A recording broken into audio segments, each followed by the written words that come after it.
Maharashtra today 24 news सत्य परिस्थितीचा सविस्तर आढावा। कल्याण येथे रेल्वे स्टेशनवर धक्कादायक घटना। 14 वर्षाच्या अल्पवयीन मुलीवर अत्याचार। आरोपी सौरभ सोनावणेला कल्याण जीआरपी पोलिसांनी घेतले ताब्यात। 14 वर्षीय पीडित मुलगी तिच्या मामाला भेटण्यासाठी अहिल्यानगरहून कल्याणला आली होती।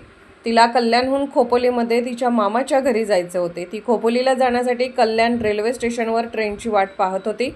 दरम्यान सौरभ सोनवणे हा तिला रेल्वे स्टेशनवर भेटला। पीडित अल्पवयीन मुलीला न ओळखता तिचा मोबाईल मागितला आणि नंतर आरोपी सौरभने तिचा मोबाईल हिसकावून घेतला।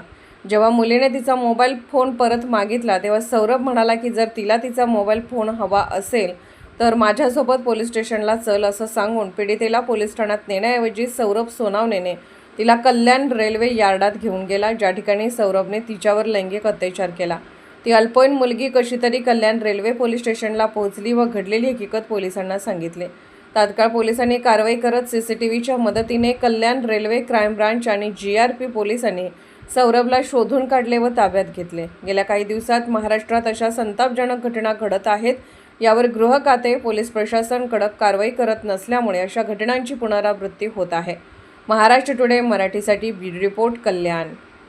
तो एक पीड़ित 14 साल की लड़की आई थी पुलिस स्टेशन में और उन्होंने बताया कि मैं कल्याण स्टेशन पे आई थी और एक अनजान आदमी ने मुझे लेके मेरे साथ ऐसा किया है। इस हिसाब से हमने उसकी कंप्लेंट लेके आगे की तफ्तीश की और आरोपी हमने तपास लिया और उसको अरेस्ट किए और अभी वो रिमांड में है। आगे का तपास चालू है। कितने दिन तक पुलिस कस्टडी है?